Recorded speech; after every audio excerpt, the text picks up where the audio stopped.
Welcome to How I AI, the podcast featuring real people, real stories, and real AI in action. Hi, I'm Brooke, your host and guide on this journey of the real-world impact of artificial intelligence. For over 15 years, I've worked in creative marketing, events, and business strategy, wearing all the hats. I know the struggle of trying to scale and manage all things without burning out. But here's the game changer, AI. This isn't just a podcast. How I AI is a community, a space where curious minds like you come together, share ideas, and I'll also bring you exclusive discounts and insider resources because AI isn't just a trend, it's a shift. And the sooner we embrace it, the more freedom, creativity, and opportunities will unlock. Hello and welcome back. And if you're new here, you're in for a treat. I have a very special behind-the-scenes episode today. I'm giving you an inside look of the event hosted during New York Tech Week this past June called She Ships. It was an in-person workshop that I put together with my co-host Marian Bacol. We created it for women who have ideas, felt curious about building with vibe coding tools for the first time, or simply just wanted a supportive space to explore. So for today, you'll hear the live room, feel the energy, and see what it feels like to step into one of our in-person events. Some women came in with a very clear concept, while others had never built anything like this before. And our goal really was simple, to help women get clear, create something tangible, and leave knowing they were capable of building with vibe coding tools. So for today's episode, you'll hear us talk honestly about career pivots, being a beginner again. We'll walk you through real examples of women turning live experiences into useful products. And you'll get to watch as we move our attendees from step by step of creating an actual first vision using Claude and Lovable. I help everyone get clear on what they're uniquely qualified to create, who their product is for, and why it matters. If you've listened to this podcast, you might have already been familiar with my co-host, Marian. She's the tech founder of Somore. She's also a lovable ambassador and an incredible community builder. You'll hear her share a bit more about her own path into becoming a tech founder and her practical process for clarifying, building, and shipping without waiting for everything to be perfect. For this replay, we actually skipped over an hour of Q&A in the end. For that full experience, you'll have to catch us in person for our next event. All right, let's go behind the scenes of She Ships during New York Tech Week. Welcome to She Ships. My name is Marian Bacol and my co-host Brooke here. We're really excited to host this live build session. But before we start anything else, I'd love to just get us grounded into this space, into this moment. Because especially with Tech Week, there is so much going on. I invite you to just be present. And we're going to do 3 rounds of really quick breath work. So inhale twice with your mouth, and you also exhale with your mouth. Inhale, big sip. In just those 3 breaths, the psychological, physiological side can actually help shift your brain functions from your amygdala, which is where anxiety lives and all this stress. It's the survival brain. It shifts to your prefrontal cortex and is more for decision making. You're more calmer, you're more present. So thank you so much for being here, for being present. We really wanted to do this for women because I'm just going to be straight out. I think women are the best creators. We build so much with intention, with heart, and I think we just want more women to not only build, create, but make money. And I really want a matriarchal takeover, but but no, I really truly believe after working with women for almost 20 years, women just build with more intention. And studies have shown that when women succeed, the community succeeds because we reinvest it back into our community. So this is really a passion project. I have my own startup. I'm a lovable ambassador, but we decided to put this together because we truly believe in having a space where women can build, create, learn, and also just synergize with each other. So I'm going to have Brooke say a few words. Hi everyone, I'm Brooke. I'm going to run you all through a clarity exercise, something that I love to work with individuals. In my personal network, I've seen a really big need for what I'm going to walk you through today. And then we're going to vibe code with Marian soon. And then there's going to be an option for us to share and showcase, completely optional, no pressure. If you build something you're really excited about, we'll be able to do a little show and tell. And then I know sometimes we like to keep the conversations going, so we're going to do a little off canvas at Uli and Flatiron if you make a new friend today and want to keep it going. So we obviously are all here today. It's Tech Week, and AI is on everyone's mind right now. And it might be giving you a very vulnerable feeling of being a newcomer for the first time in a long time. Maybe some of us have been in our careers for 10 years, 15 years, and now we have to start all over again. Founders and creatives are now discovering that they can be the leader of their destiny. They can build for the first time. And what I want to walk you through today is a really important first step, because we don't want to just be diving in and haphazardly just building things just to say, oh, I made this with AI. Not only is it like super wasteful for the environment, but it's going to put you in a space where it's not sustainable. So that's really the meaning behind what I'm going to show you today. And for those of you who don't know me, my name's Brooke. If we're not connected, please reach out. And a little bit about me, I have a background in marketing and events. I find myself really in the strategic space right now, supporting everybody from personal development to AI adoption. And personally, I've pivoted my career many times. I've moved from working in the entertainment industry in Los Angeles. I lived here in New York for a little over 4 years, working in tech SaaS and client onboarding.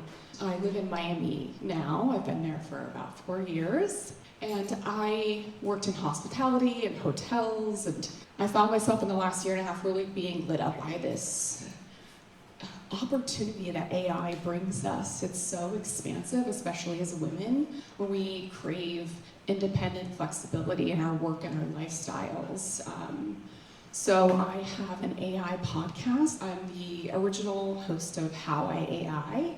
I started it a little over a year and a half ago. I have over 55 interviews with founders and entrepreneurs, and it's really getting to the root of their discoverability and their leverage of this technology. It's storytelling at its root and very empowering, and I highly recommend you jump into that. And it's been a really fun way for me to learn about AI as well. So the moral of this arc, I don't know if anybody sees themselves in my story of what the heck, like moving all around, all these different industries, pivoting every 2 years. It's like, I'm bored, let's do something else. Does anybody relate to that?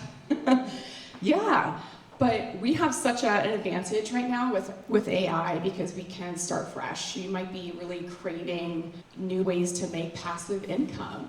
You might be finding yourself as what I call the accidental founder. A lot of people are accidentally vibe coding, and months go by and all of a sudden 500 mothers are using their app because they found a really important niche in the market. Really exciting times. So I can really feel like we're standing at the edge of something new, and that's really where I love to support, especially other women. So I want to ask you all today, maybe you came in with an idea, maybe you have no idea what you want to create, but I really want to ask, what are you building from? We can build anything at the drop of a hat. How many of you, for a show of hands, have used Lovable yet before today? Okay, maybe, what about something else like Cursor, Bolt, AI Studio, Google? And anybody in the room has never really done this before. Maybe you like created an account, but you've never really intentionally learned how to vibe code.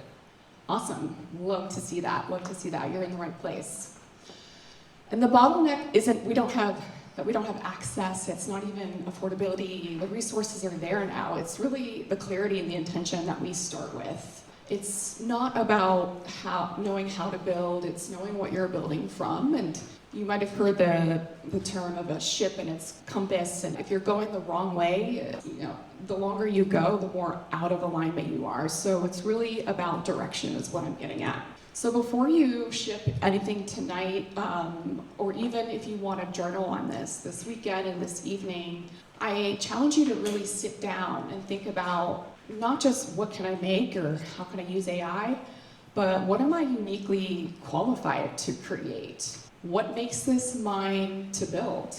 Why this? Why me? And why now? Some of these ideas that you come up with might be things that you're living through right now or have lived through in the past. It might be a problem in your local community you keep noticing. It might be a community or a group or a subgroup or a culture that you are really passionate and carefully connected to. You might be coming up to a personal problem that you just want to personally solve. Maybe you have a problem in your own business or you work for other people and there's just ways to do something better.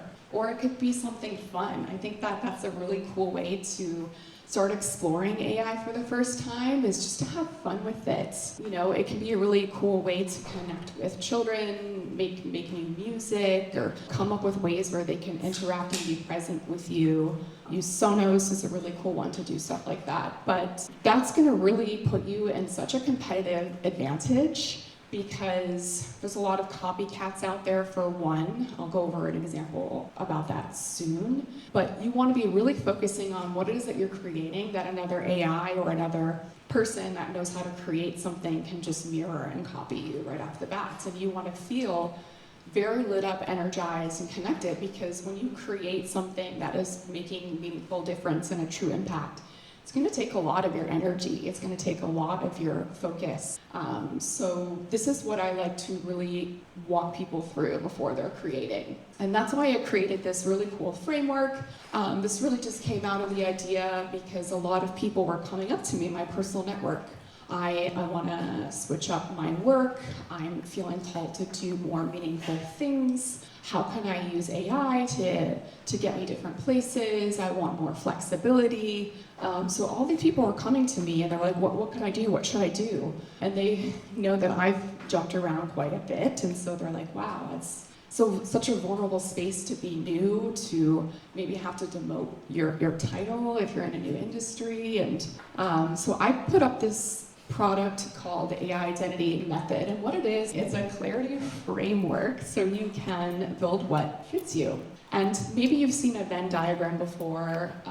There's a lot of really cool methodologies that put things like this together. And it's at the center is going to be your product idea. And you're going to be blending a lot of your life experience, your personal passion, your unique skills, because what comes easy for us might not come easy to other people. And AI is really just going to be the fire hose and the amplifier. You know, a lot of people start with the AI and they're leaving out the rest. And AI is just a fire hose onto whatever it is that you want to be excelling and scaling.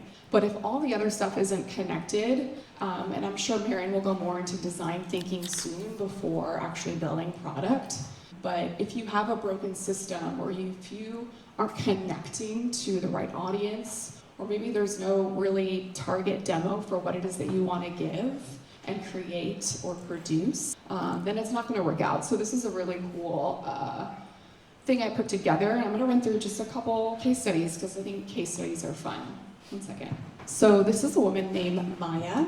She was actually a guest on my podcast like pretty early on. She just reached out to me and wanted to be on the show, and I, take calls with everybody who goes on my podcast for just vibe check, right? And she was so awesome. She is a mother of 2, occupational therapist. She had 2 children that both had very severe food allergies. And by nature of her background, she's used to tracking and logging data and taking care of patients, very attention to detail. She didn't go into this thinking, I want to be a tech founder. But she needed something for her own tracking and management. So she used actually an app called Bolt.new, and she made this product called Map My Milk.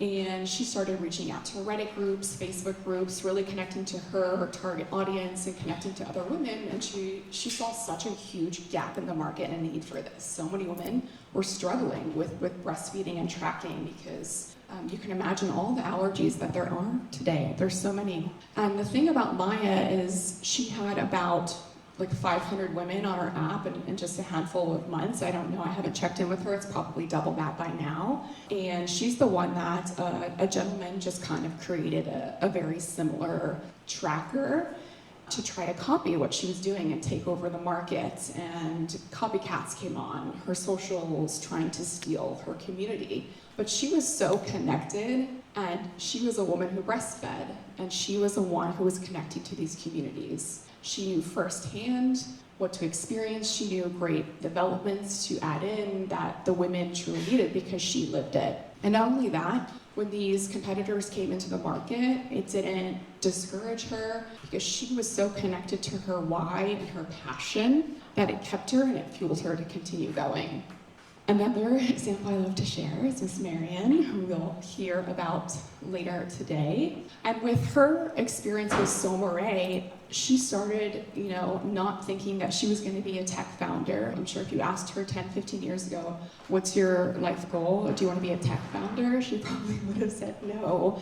But her healing journey and everything that she experienced throughout her life, which I'm sure she'll be going into more depthly here in just a minute when we start to build, background in community facilitating, really understanding as a high achiever herself and all the entrepreneurial spirit that she's had her whole life with her businesses, what it means to be burnt out. And she's a woman, obviously, and so she's very connected to her cycle, and she found that really affected her nervous system, and she was able to integrate all of these things as if her lived experience, and she's very passionate about what she does and what she's created. And so you can really just kind of connect the dots here, your why, your skills, how AI is going to make you go further. For example, she created her app Unlovable, which we're going to learn about more today. And she's very connected to the client. She's already generating revenue in less than a year on her app, which is just incredible. You really have to be connected to the client and know that there's like a market for it, because people are going to want to part with their cold hard cash for what it is that you're providing for them. And she knows that that's a really uniquely qualified market because she's lived it. Because we don't want to just be creating things that there's no market for. So really being tuned into your client, and again, that passion that she has to propel it forward. And she's working day in and day out. She's gone to every tech week in every city this year, connecting with her community because she's so fueled by what it is that she does. So in conclusion, I am asking you to really reflect on what it is that you're here to ship today. There's a few different ways that you can be building. For example, if you're wanting to explain an idea, you can build just a landing page or a sales page. If you're wanting to qualify people, if you're creating an idea or just want to get feedback, kind of like a focus group, you can build a quiz or an intake form to have people really in a fun way move through what it is that they're doing. And if you need to build a proof of concept and make sure that there is an actual market demand for what it is that you're creating, you can build out a simple prototype for an app. So for example, bringing it all together, what people were coming to me for, how can I use AI? I want to pivot, I don't know what I want to do, I don't know what I really want to create, but I want you to help me. So I, back in November, created on Google AI Studio a really cool way to bring people through this Venn diagram process and made it within a couple of days and fine-tuned it. So if you all want to check it out, I'll give you the link to play around with it tonight. It walks you through this clarity exercise. It asks you a bunch of questions. I always encourage you all to journal. Anytime we're using AI to give you feedback, always tune in with yourself first. Use AI as kind of like an amplifier for what it is that you know intuitively, and maybe to just kind of like fact check things, do a lot of research. I always like to say that when working with AI.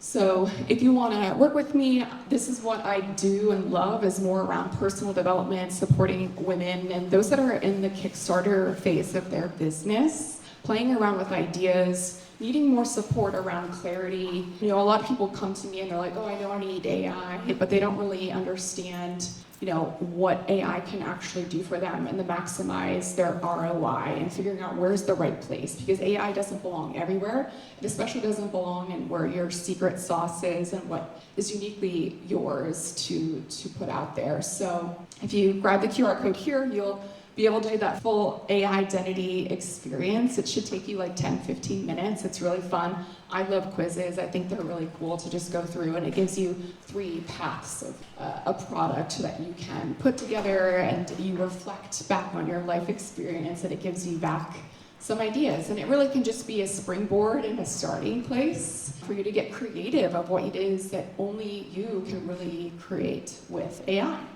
So that's it for me. I want to just say thank you for listening to this little clarity experience and exercise. And this is just a starting lens for everything that we're going to be doing tonight. I'm super excited to see what all of you are going to be building with Marian coming up. You just need a starting point with enough truth in it to build a first version. So good luck. I hope this really lit you up in a really exciting way. I'm excited to see everything that you all create tonight, and thank you so much for being here. Thank you so much, Brooke. All right, so what Brooke mentioned, I never wanted to be a tech founder. I actually started in tech almost 20 years ago. I'm a lot older than I look. And I did marketing for tech, for a partner for one of the biggest Microsoft companies. I worked in corporate, climbed up the corporate ladder, was in marketing, and in 2014, and I checked off all the boxes. I am the eldest daughter of Asian immigrants, so I was an overachiever. So the burnout was real, but I didn't know before that there was a term for being a high-functioning depressive. I was also a high-functioning alcoholic, because professionally, everything was beautiful and great and curated. Personally, I just pushed myself even more because I didn't want to address a lot of things internally. So in 2014, on the peak of my career, I actually grew up in LA, in California. I overdosed and had a near-death experience. And that was my big wake-up call. I knew something had to change. So I got a one-way ticket, moved from LA to Miami, and there I actually started diving into a lot of things that I had pushed under the rug. So my healing journey was really for me. I got deep into healing, wellness, working with coaches, mentors, shamans, medicine women, psychedelics, plant medicine, meditated, got certified in meditation, breath work. And I actually built a organic community. I just started sharing a lot of what I was experiencing because I'm like, why isn't this taught? These simple things. And I, for the past 12 years, actually became a coach, hosted retreats, workshops, all on primarily for women to come back to themselves. And about 5-6 years ago, even though I was meditating for 2 hours or more, when I went out into the real world, I was still triggered. My body was feeling all of this. I had CPTSD. And I started going more into body-based healing and wellness, so somatics, nervous system work. And the more that I actually did it, it changed my life. I got certified in trauma-informed somatic coaching, breath work, started actually doing this work, traveling to do it. And it was actually my clients that led to this. So you don't always have to have the idea then. This was the evolution. So last year, actually on my 40th birthday, I started getting a lot of my clients asking for the same thing. So I would share practices with them. They would go to the retreat, but people, especially women, do not complete our stress cycles. We actually hold it in, or we disassociate or gaslight ourselves from feeling any of that. And so we push it off instead of completing it. We wait for the retreat, we wait for the weekend, we wait for all of that. And physiologically, all that cortisol and adrenaline builds up in your body. And stress is known to be the silent killer. It is actually responsible for a lot of things, autoimmune diseases, a lot of things that people don't know about. And they were asking me for support. They were like, what else can you give us to help when we're not on the coaching calls or retreats? And I was multiple 6 figures, really great. I was cushy. I'm like, this is great. But it kept coming up. And I actually started looking for an app that would support them. Could not find anything. Actually, what I found was that most wellness apps were founded by men and do not integrate women's health.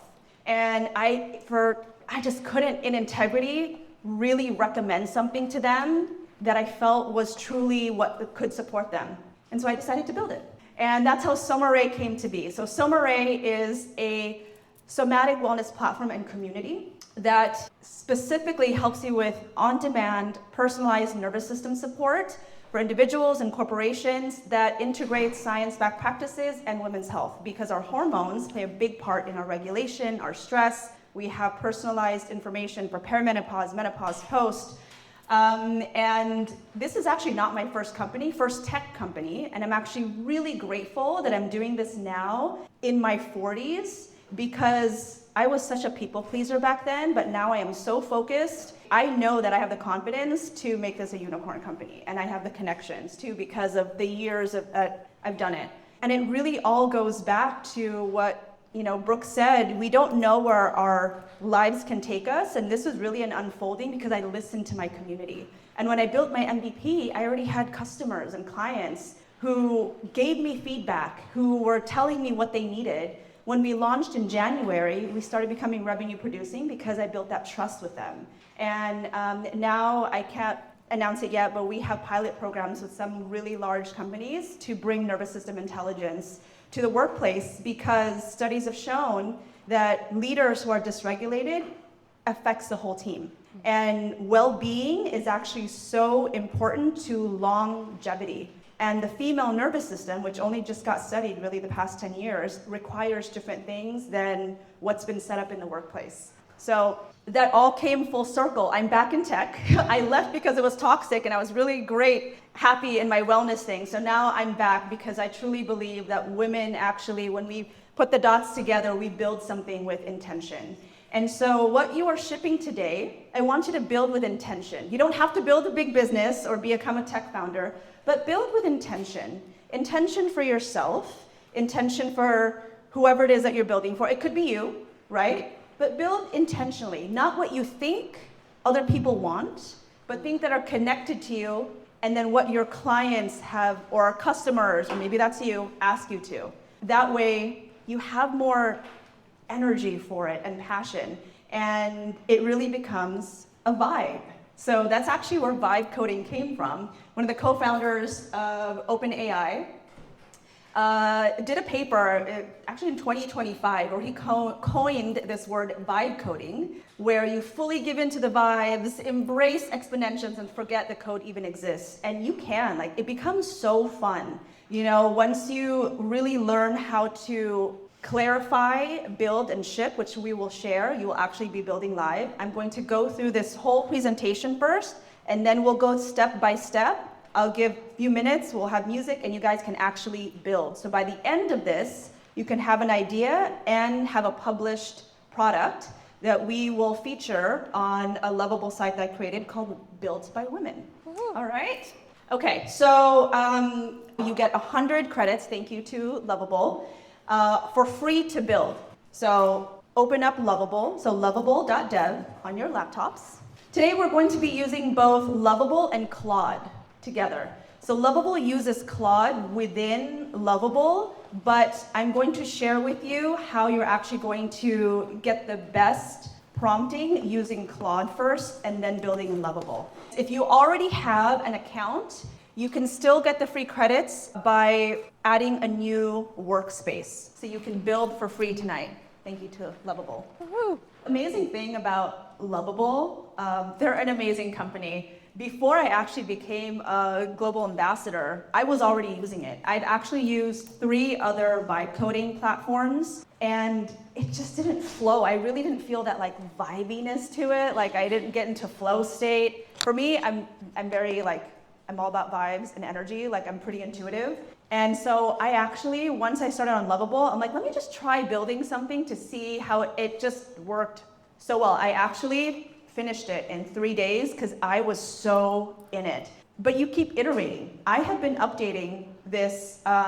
We actually took it out of Lovable because we submitted it to the App Store, which is a completely different animal. But with Lovable, it just flowed so well. It was more intuitive. It was just a lot of fun. And I've built a lot of different things from Lovable since then.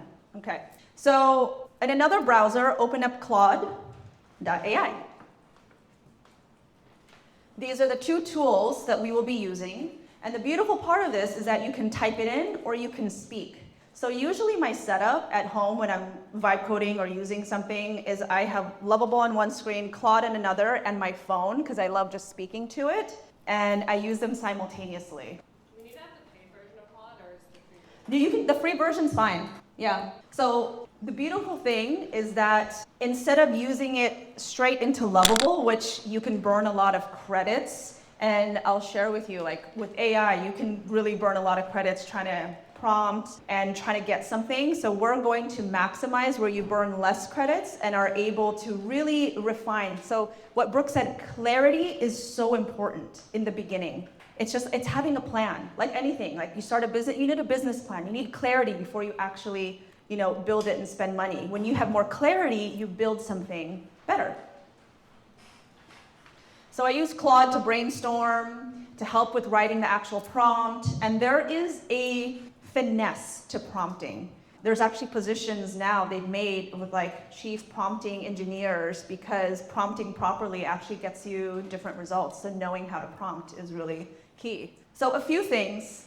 There's a lot of things that you can make. Don't think that you have to make the entire product now. Remember what Brooke said, just a little bit, because you iterate. I'm constantly iterating, right? But get it to a point where you feel happy with publishing it, and then you can go back and iterate. So there's so many uses for Lovable that you can actually, I stopped subscriptions for a lot of other things because I've just decided to build it for myself.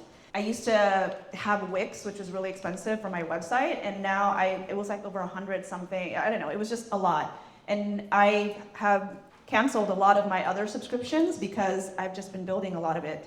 My funnels, landing pages, you can do waitlist, quizzes. For your community, you can do resource libraries, community hubs, newsletters. It can be just for you or for others. So if you thought that you just use Lovable to build a whole big thing, which is amazing because you can become accidental founders, right? Which is beautiful because, like I said, we need more women founders. You can build things like press kits, speaker pages, prototypes. It's amazing what you can build with it. And the more that you use it, the more that you'll actually become more creative and totally just like get into the vibe of creating. So I'm going to share just 3 case studies so you can see someone in maybe these examples. And all of them are actually not founders. They're doing this either for their clients or for themselves because they see problems and they wanted to come up with a solution.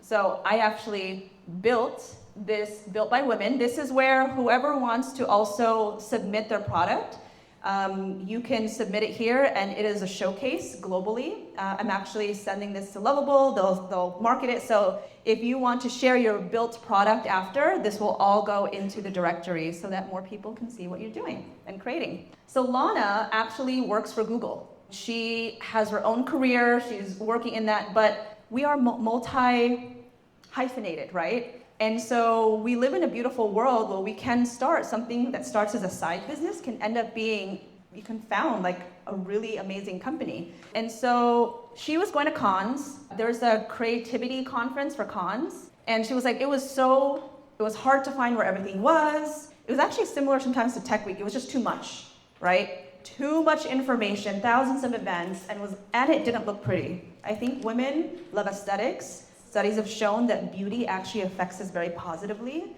And so she's like, the spreadsheets were ugly. It was a problem. And so she's like, you know what, let me just do this for me. She did this for herself, okay? And it was fragmented, events were spread out, spreadsheets, all of this stuff. So she just built this. And it connects to people's schedules. You can find out where you're going. Some of her friends were there. And she actually just posted it on LinkedIn, and everyone's like, this is amazing, and started using it. But she built it for her, right? And it has all the details, information, all just very beautifully laid out with a map. So it can be as simple as that, right? What I built, I didn't know that it would become a B2B SaaS company, but I just kept listening to my clients, my customers, my community. It's actually how I ended up launching the feature for perimenopause, menopause, and post.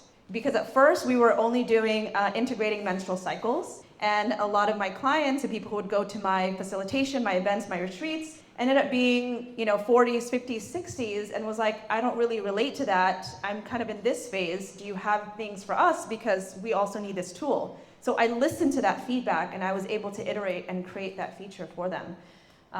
So Carmen created just a website for the sailing team. Not just, but an amazing sailing team. Before, they had a not so pretty website, and sailing teams couldn't land sponsors. It was static PDFs. It didn't have storytelling. And this is an all-women crew, and so she built this on Lovable. And it just looks more aesthetically pleasing. It's professional. It was branded. So you can do your own websites as well as do this for your clients. And then Anna is a community builder, product leader, and she also built something for parents. So her story is she watched parents, and she did this really for herself. She was a parent too, and all the other parents. They had outbreak days after exposure, and so she wanted to kind of track, like, who's getting sick, which kids. The parents could put in the data, so they'll find out like who's getting sick, and be able to sort of help each other out in the community. Like, how amazing is that, right? All built on Lovable. All right. So hopefully that generates a lot of different ideas for everyone. And I'm going to go through the stages, and then we'll have you build. So the 3 stages are clarify, build, and ship. Clarify, and I'll dive deeper into this. And you'll also get these slides afterwards as well. We'll email everything out. So you really define your goal, right? What do you want to create? Understand your audience, who's going to use it, and kind of think about a little bit of like the plan. Like you think through, right? Like you plan out your week or maybe your vacation, right? You kind of think through some of the things. It doesn't have to be exact, right? Because you'll iterate as you go, but just have a general idea before you actually put the prompt.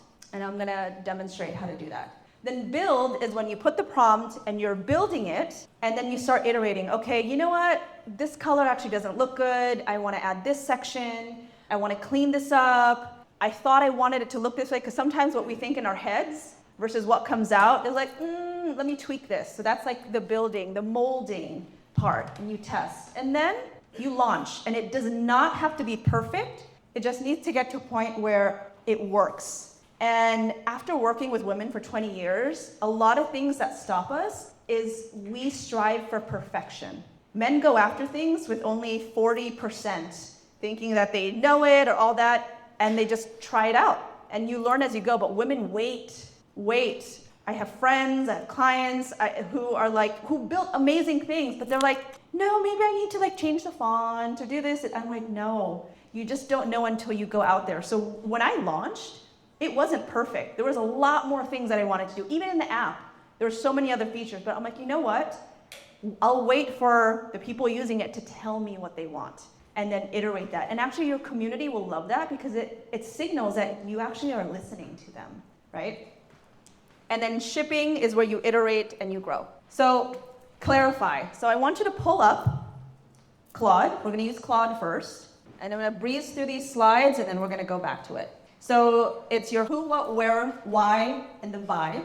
Once you have all that, so you'll be typing or talking through in Claude, kind of putting your ideas, filtering it. Once you come to a point where you're like, okay, this is kind of what I wanted to do and I'm ready, you have it create a markdown file.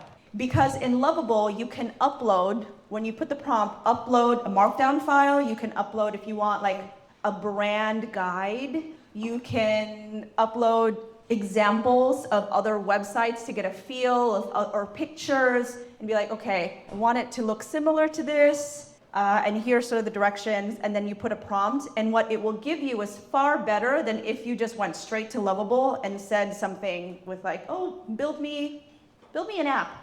You will waste more credits with like refining it because it didn't have that information. So the who, what, why, and vibe. And I'm going to go through this and we'll go back, okay? I just want you to see the full picture, and then we'll go back. So who is this for? What does it need to do? Don't list 10 things. List 2 to 3. Features, what you want it to do. What's the goal? And try not to have too many goals, right? Because it's the paradox of options. When people go into that site, if there's 10 things that you want them to do, they'll come out. It's just like having too big of a menu and you're like, I don't know what to order. It's the paradox of options. So you want to be clear on the next step that you want them to do. And then vibe. How do you want people to feel? What type of colors?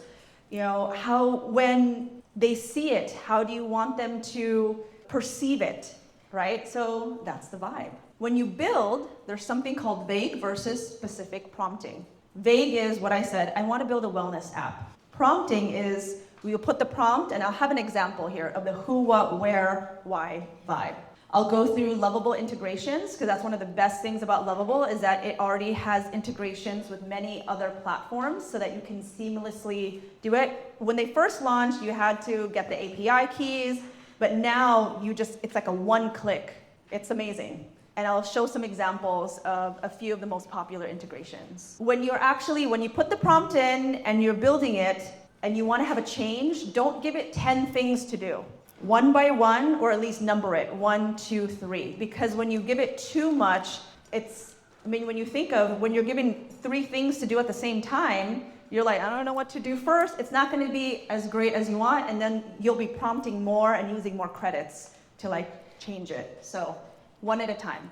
You want to be direct and clear. And again, I will be giving examples for all of these. And as I mentioned, working, not perfection. All right? My hope is for the end of all this, everyone will ship something and hit publish, okay, by the end of the night. And it actually won't take as long as you think. Usually, you're the one holding yourself back. And then when in doubt, just ask. You can ask Claude for clarity, ask the questions.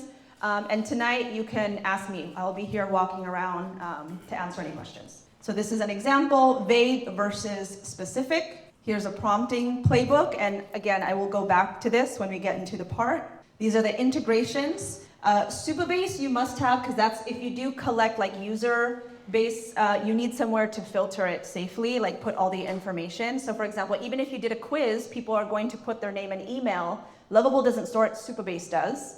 And so this is always necessary. And it's already built in. So when you have the pro plan, it has the free version. When you make something a lot more robust, you have to pay for Supabase, but it comes with a free plan. Stripe, if you're going to start charging for something, they have an integration with Stripe. OpenAI for chatbots. I actually also use 11 Labs for our somatic guide has been rag trained through 11 Labs. And when I first started, I had to do the whole API keys, all this thing. Now it's just a click of a button and it connects. Yeah. Ship, the last thing is polishing. Run the security check, which Lovable will prompt you to do, and hit publish. And at the end, we will showcase it up in front so we can celebrate you. And don't be shy. We would love to see your products, all right? So who is ready to build? Yes, all right, okay. Thank you for tuning into this special bonus behind the scenes episode. Huge shout out to our event host for the evening, Antler, New York. Antler is a founder's first believer at their inception stage. They typically invest $600,000 in their first check. They back the most obsessed builders, and you can pitch for funding directly at antler.co/US. I'll be sure to link that in the show notes. And as we wrap up, I just want to say how much I love creating rooms like this. Meeting women at the edge of something new and helping them realize that their idea may be much closer than they realize to becoming real than they think. If you've been following the show, you know how much I love creating and leading experiences like this. I host events, moderate panels, guide workshops. I love helping shape these conversations that feel useful and blend into that space of personal development. If you're building an event series, planning a summit, putting together a panel, or looking for a host, moderator, or creative partner to help bring your event series to life, I would love to talk. Reach out to me directly. All of my links are in the show notes to get in contact. And if you're not already subscribed to the podcast, do that now because you don't want to miss out what's coming for season 2. There's a lot in motion, and I can't wait to bring you along. All right, see you next time. This episode was made possible in partnership with the Collective AI, a community designed to help entrepreneurs, creators, and professionals seamlessly integrate AI into their workflows. One of the biggest game changers in my own AI journey was joining this space. It's where I learned, connected, and truly enhanced my understanding of what's possible with AI. And the best part, they offer multiple membership levels to meet you where you are. Whether you want to DIY your AI learning or work with a personalized AI consultant for your business, the collective has you covered. Learn more and sign up using my exclusive link in the show notes.